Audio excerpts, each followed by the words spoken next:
Real Country 1430 AM and 107.3 FM WRDN. This is the WRDN Morning Farm Report. I'm Brian Winnikins. Joining us this morning, Al Melhim. He's fresh produce analyst with RaboResearch. And we're going to talk a little bit about potatoes this morning and some of the things that could be affecting the potato economy. Of course, here in western Wisconsin and even in central Wisconsin, potatoes are a very popular crop. And thank you to our newsmaker sponsors, including Alcivia Co-op, Compeer Financial, Osteoplastics, Annabis Silo, the Animal Wellness Center of Buffalo Valley, and Synergy Co-op. And Al, thank you for joining us this morning. While the potato industry, like all of agriculture, has been affected by pandemic, supply chain issues, and that sort of thing. And let's talk about that. What are some of the things that are going to be affecting the potato industry for prices and supply and all of that? Yeah, thank you, Brian. Pleasure to be here. So yes, to your point, the decade has not been very nice to potato supply. I mean, if we are going to go and count the issues that have affected the potato supply in the last 3 years, and I would start really not just in 2020 with COVID, but I would go even a year earlier. This is when the decade actually starts in 2019. Potatoes in the north, in the west coast had a freeze in the fall, which kind of affected the harvest that year and led to really a short supply for that season. So starting off the 2020 year with the low supply, comes then COVID during the time where growers in the nation make their decision to plant potatoes. This is when, if you remember, the lockdown and the shutdown of the food service took place, and that had two impacts. One of them is short term, and one of them is a long term. So the short term one is clearly, affecting the demand for potatoes, because potatoes go through the food service channel, and processors who supply the food service with the fries, with the chips, with the dehydrated potatoes, they had to really cut down on their orders from growers. So that led to some sort of cancellation of contracts with growers of processing potatoes. That created, in a short term, a anxiety and uncertainty among growers who are, during that time, thinking about what to plant. So that kind of created this sort of pressure on them to put or to commit more acreage in potatoes. And that had really a later impact on the fact that the acreage of potato for that year was one of the smallest over a decade, and led to a short supply in 2021, right? So we started in the fall of 2019, we had short supply. The following year, we planted less acreage because of COVID. So that led to a smaller area, which meant less supply. Then last year, we had a very dry and hot season in the North Pacific region, in Idaho predominantly, but also in other areas along that region.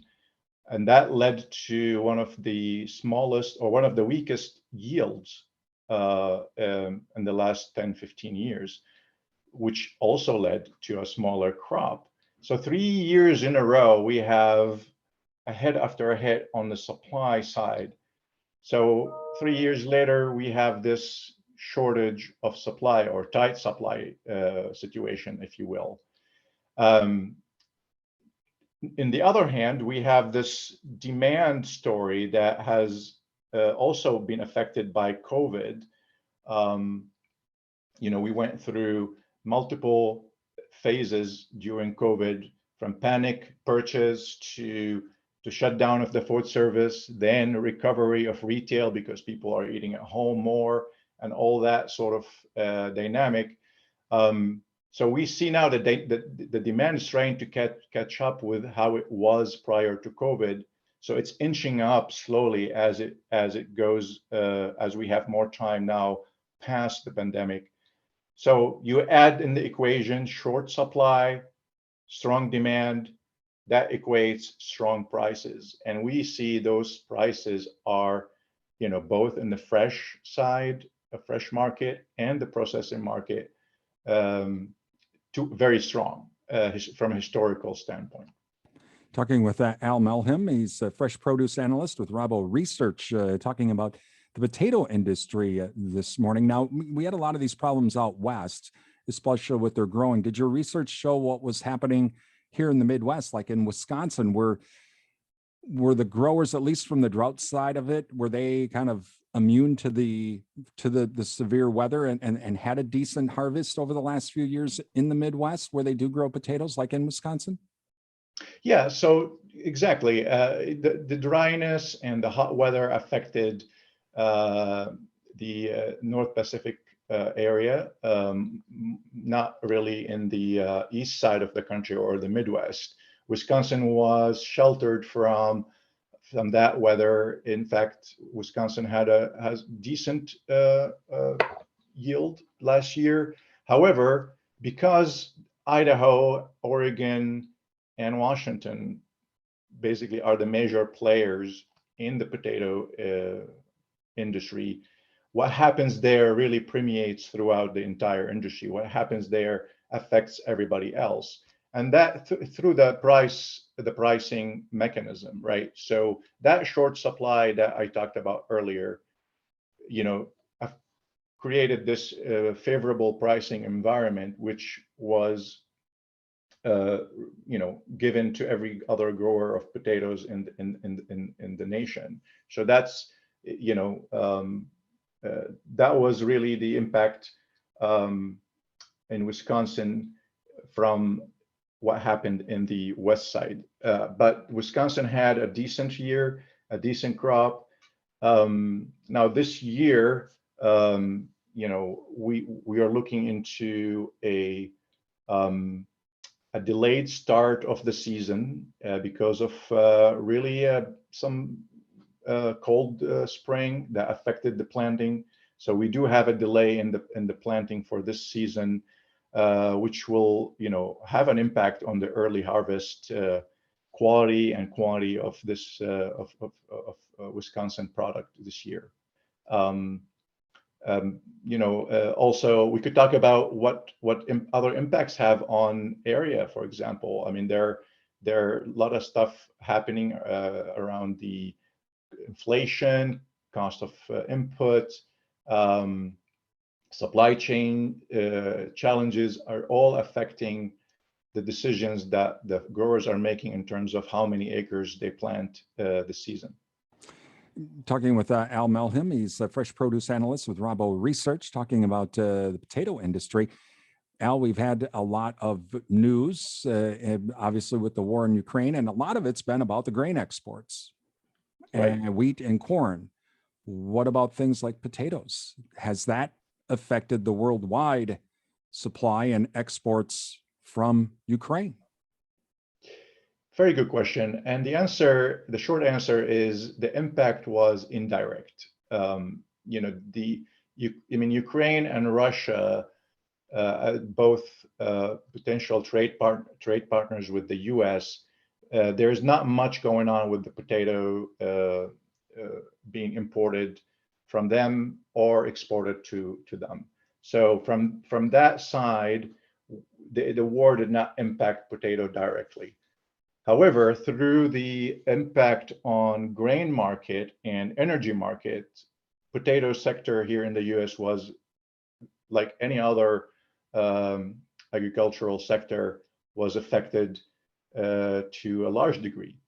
For example, the high prices of wheat, which Russia and Ukraine are both major exporters of.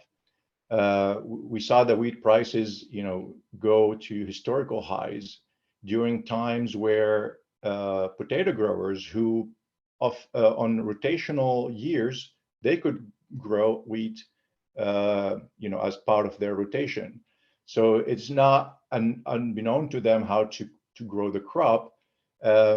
So if they start, growers now, they look at this situation where they have extremely high prices of wheat, or very high prices of wheat and corn.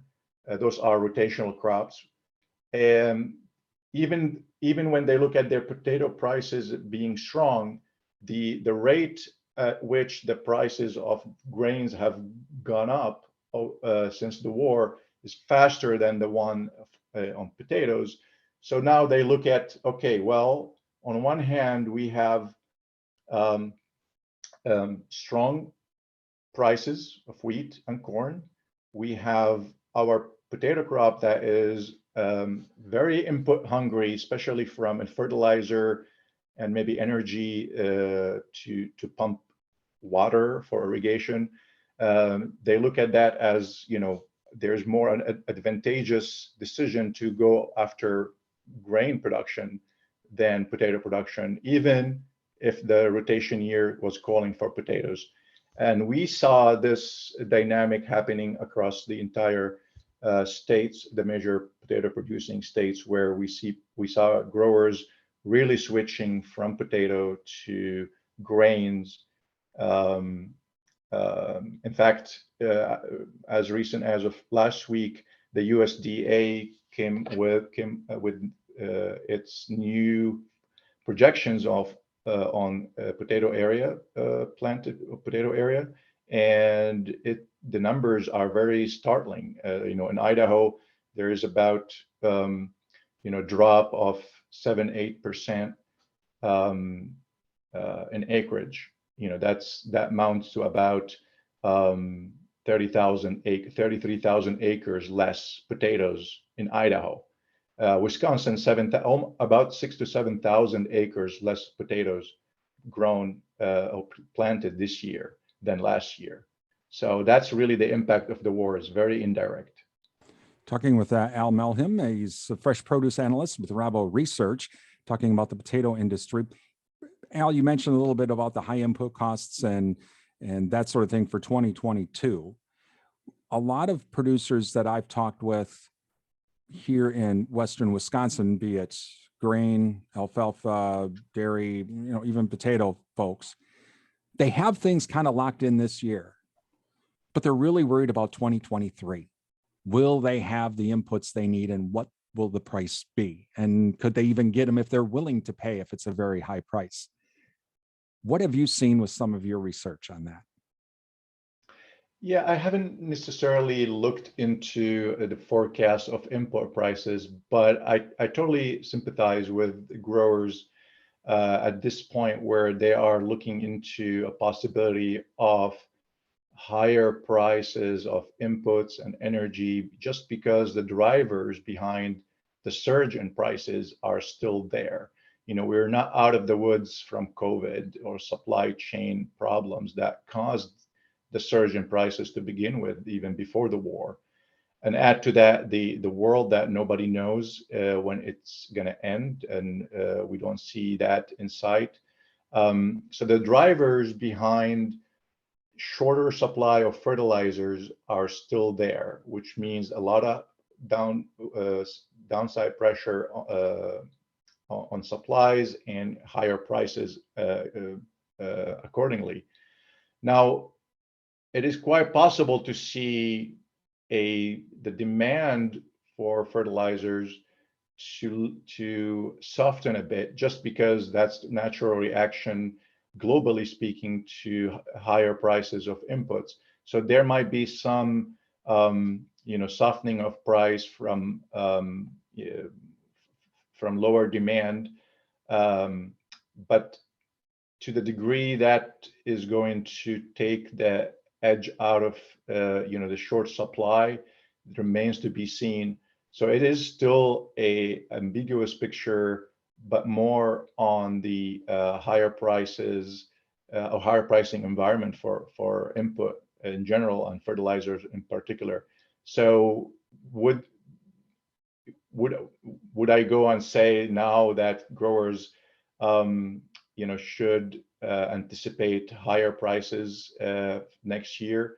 We believe that the prices are going to remain high, though there might be some supplies coming into the market.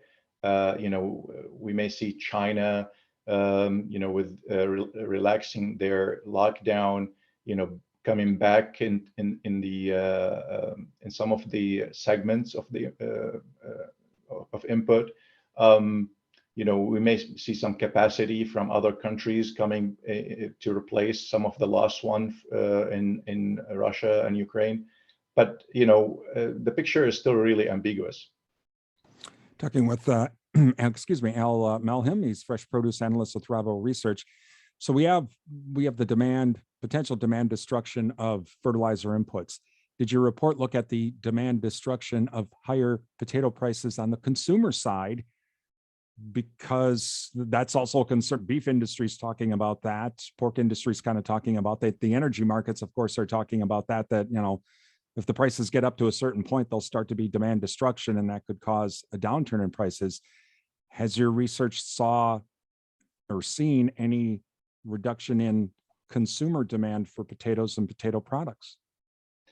A very good question. And the answer is actually the opposite. And the reason is potatoes are, first, they're basic food. I mean, the household penetration of potatoes is unmatched. It's a staple. It's loved by consumers. And it is considered a cheap alternative to other type of foods, and it's a cheap alternative for high calorie food. So in times of economic hardship, where prices of meat and other food could increase, beyond the means of consumers, potato comes into the rescue. I mean, potatoes will in fact benefit from substitution demand from other expensive or pricey food. So it will benefit from that. Also, with the inflation environment, when we see wages are stagnating and prices are going up, which means that the purchasing power of consumers for in general, but for food in particular, it has weakened. We see a flock into what is considered to be a basic food or a staple food, and potato is the top of the list. So on one hand, the prices in general, if we're talking about only the price of potato going up, how damaging that is into their demand. There might be some situations where where you see that affecting the demand negatively, but there is an outweighing impact of the decrease in purchasing power, where we see more demand coming from that side of the equation, and the net outcome would be positive for potato demand. That is Al Melhim. He is a fresh produce analyst with RaboResearch. You're listening to the WRDN Morning Farm Report.